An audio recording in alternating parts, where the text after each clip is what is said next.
What happens when an MP asks a question but bans the answer? Watch ANC MP Sokanyile try to steamroll Paul O'Sullivan as he tries to expose police corruption. He claims the generals are corrupt, and she shuts him down, claiming he's just here to be a messiah. The chairperson begs for a cordial conversation, but, well, just watch the meltdown. Were employed No, it's fine. in crime intelligence. Okay. And then there's an application for, sorry, Chairman, I have a big problem here. I'm asked an open question and I'm trying to give. No, I'm saying that, can you stop it there? So that I ask another question. Chairman, I think what we need here is some guidance. I'm asked the question and I'm being stopped before I've completed answering my question. My time will go. I want another question. Chairman, I've been asked the question and I'm being stopped before I've answered the question. And I believe the reason I'm being stopped is because the honourable member doesn't want to hear my answer. So I'm being told, here's your question. No, stop. I don't want to hear it. I'll give you another because there is a follow-up question to what you're going to say. Chairman. Because on what is written on your telephonical conversation with the informant, you are saying that the informants must go to General Spear. You don't want him talking to General Mkwanazi, General Masemula, General Kumalo, because after appearance of General Masemula, they are all going to jail, the three. You are planning about that. He must give you that information so that after Masemula on that day, coming out of the Madlanga Commission, you are taking them all to jail. He must talk to Spear. Why do you have an informant to talk to someone else, not to talk to the people at the helm of SAPS? For instance, in the crime intelligence is General Kumalo, and then General Masemula is the National Commissioner. Can I check with you? Why do you refer your informant to General Spear in your conversation, telephonical conversation? Chairman. Yeah, you can respond to the questions that have been I posed. haven't finished responding to the first question, Chairman. Yeah. And the reality of the situation is. Combine all of them. Yeah, I'll combine all of them. Thank you. Quick, I think what you, summarized form. Mr. Paul Robert O'Sullivan, each and every member is allocated time. 15 minutes. They may not have the time like you had with the evidence leader yesterday to make a presentation. So when you respond to their questions, just be mindful of the time that the member is allocated to, so that the member does not ask one question and their time expires. So I'm going to be as quick as I can. If you look at page 810, it's an explanatory note about all of the documentation. And it says the transcription, this is the 20-minute call with the informer who is employed at Crime Intelligence in Mpumalanga. It is mostly self-explanatory and alludes to micromanagement by Khumalo. The complainant in this case is a member of Crime Intelligence and he's complaining about General Khumalo. And the honourable member is asking why I didn't instruct him to go and complain to General Khumalo. To Spear. Pardon? You are saying that he must go to General Spear. Why? Because General Spear at the time was the Deputy National Commissioner of Police. Should I have told him to go and speak to General Khumalo he would have probably been suspended by now because he was complaining about General Khumalo. Just leave it. Let's leave that because you are saying that the General Sorry, Chair- Masemola, the Chairman- National Commissioner, General Khumalo, I have a problem. I'm General not finished Palas- answering and I'm being all of them, they're going to jail. General.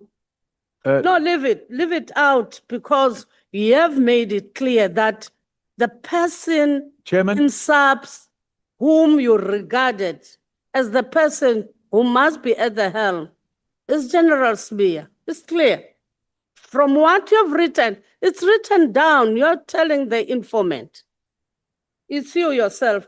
Mr. Paul O'Sullivan, can you tell me why did you decide to disinvest from property in South Africa, and you decided in 2025? Why?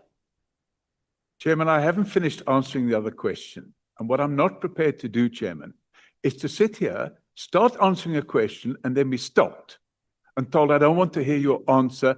I want to ask you another question. And if we're not... I say that to Sorry, you. Chairman, I'm talking and I keep Can we- being interrupted. Can we do this? She asked you a question about the conversation that you had with your informant. Mm. Are you able to respond to that question? Absolutely, and I'm trying to explain it, Chairman. And while I'm trying to explain it, the honourable member starts interrupting me. Now, Yeah. what I'm saying is, Look, listen here. The Ask time one that question from you. is allocated is not the 2 chairperson. minutes. It's not the chairperson's time. Mm, It's the time of the honorable member. You and the honorable member must have a cordial conversation. Help each other and have that conversation succeed. Chairman, how can we have a cordial conversation? Yeah, If I'm trying to answer the question, let's not do that. May you please respond to the question on your informant. That's what she wants to hear.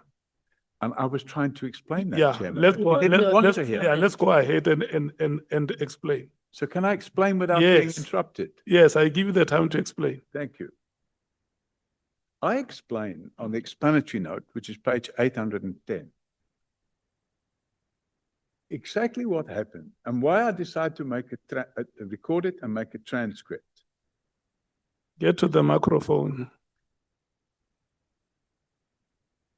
So it's a request for assistance. It's not the request for assistance I have solicited.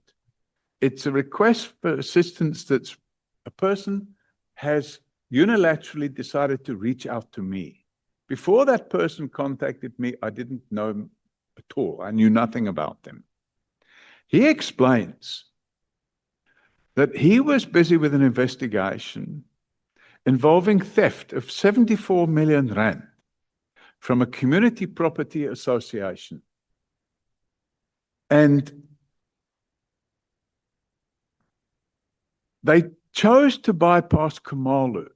He chose to bypass Khumalo and go and speak to General Sibia. It wasn't me that told him. I didn't even know he'd been to speak to General Sibia. So if there's an allegation that I told him, go speak, he'd already spoken to General Sibia. And if you read the transcript, it makes it clear that he's telling me he decided to bypass General Khumalo. So we're having a complete misunderstanding It's of okay. what's being said in the transcript. No, it's okay. And then, No, I sorry, got your Chairman, I'm answer. being interrupted I again. got your answer. because No, I don't haven't have finished my answer, time. Chairman. I haven't finished. Chairman, Because you're So- saying Smear can be trusted. why are you shouting at It's me? you who's saying that, Why are you not the shouting? informant. No. Please stop it. I've got the answer now. I got your answer, please. I got your answer. Then I'm going now. I don't think I can work like this, Chairman. Yeah, If I'm going to have to work like this, I'm going to have to say, I'm sorry. This is. You'll have to go. Why? No, Honorable Sokanyile. Oh, I can't go. Wait. Let me tell you something. Let me tell you something that we need to do here, all of us.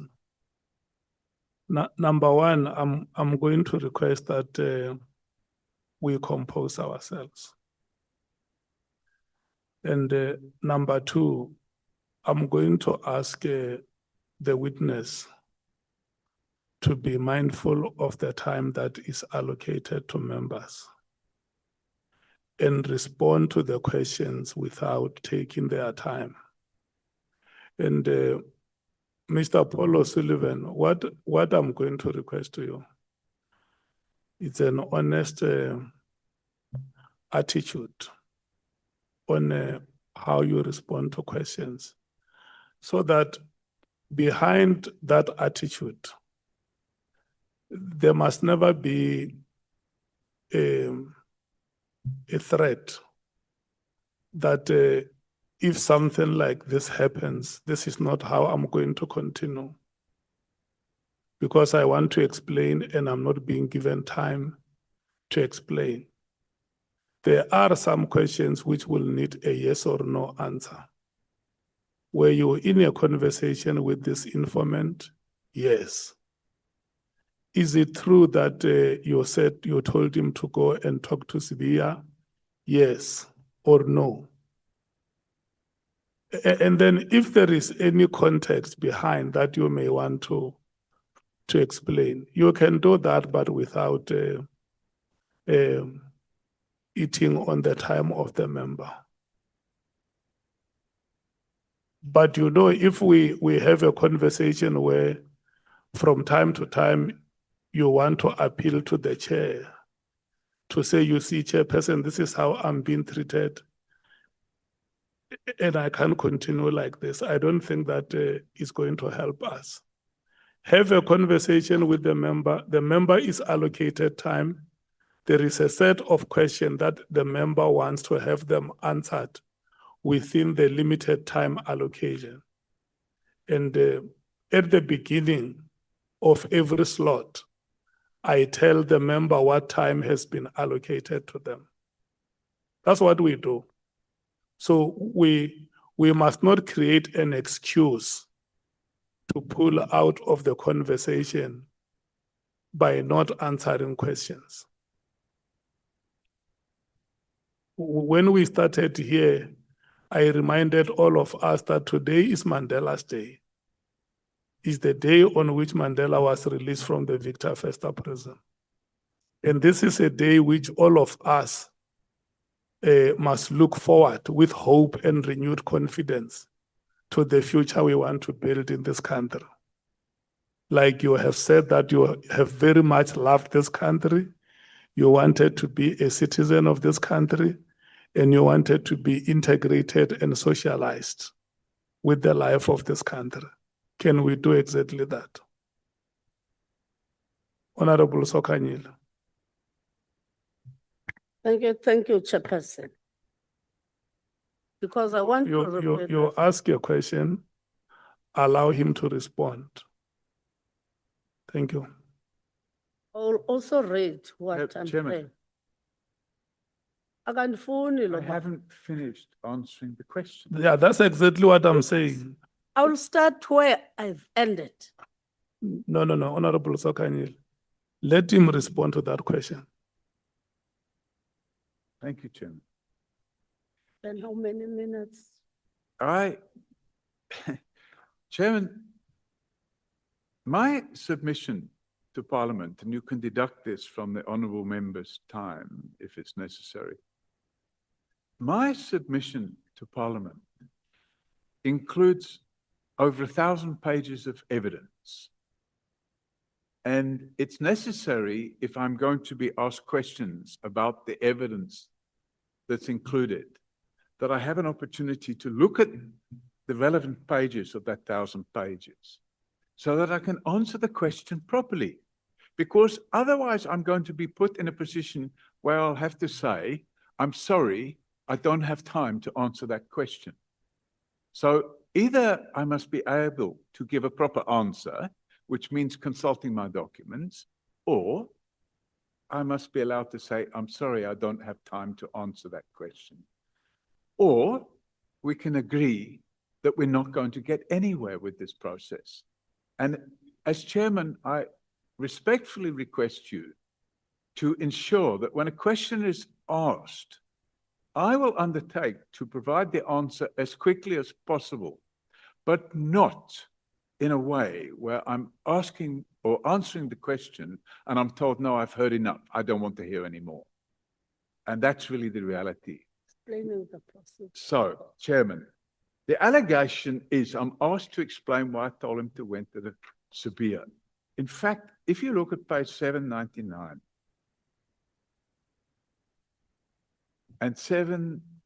and 800,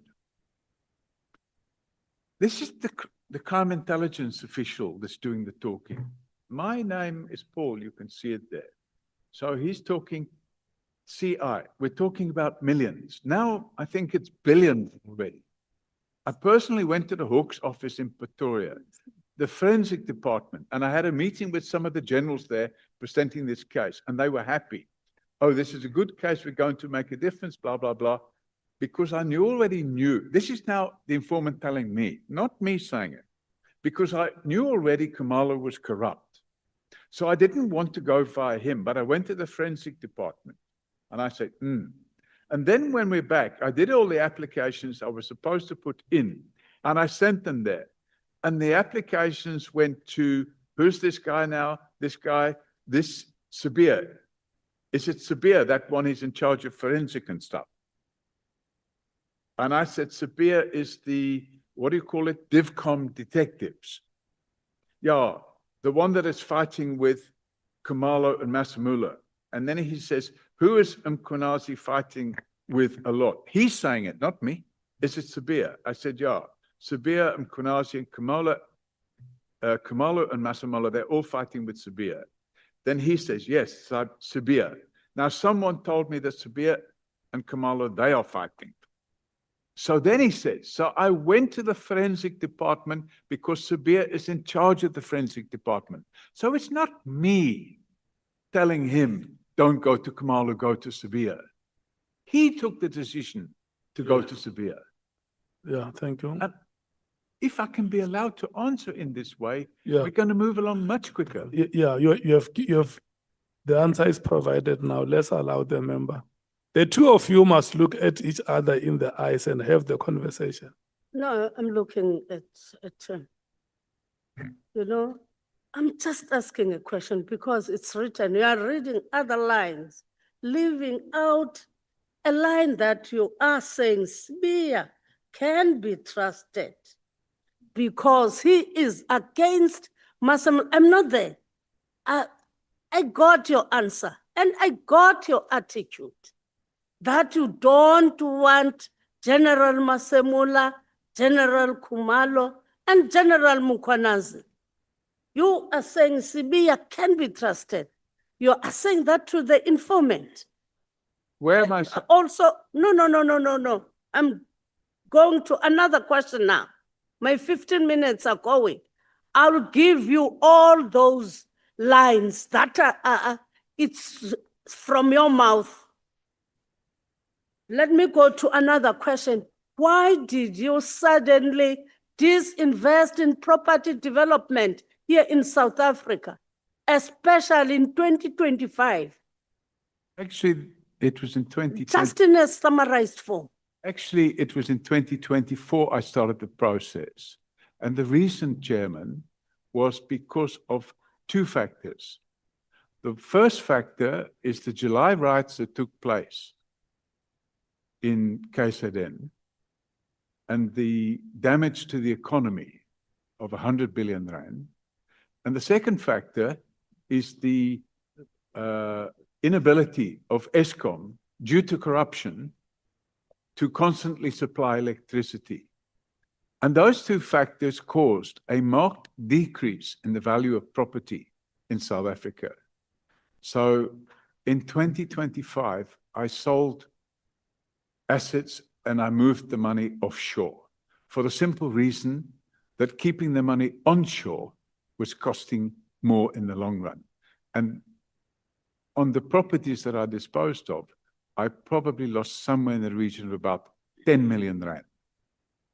So that's why I disinvested. But in your statement, you are talking about COVID-19 and talking about Masemola, Khumalo, using the slush fund to get properties, whereas you, wara. No, that's what I'm saying. And it's Chairman, written in that's a document. misunderstanding. I know nothing about those things. That's a And misunderstanding. here you have given it to us as this committee.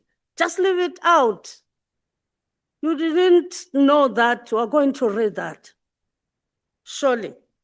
You know, to me, coming here in South Africa, under the pretense of saying that you are coming for property development, now I'm looking at you with other eyes, coming here to say that we are coming for property development, but you looked at the hole, at the loophole in our subs, and then you entered, whereby you made yourself the Messiah.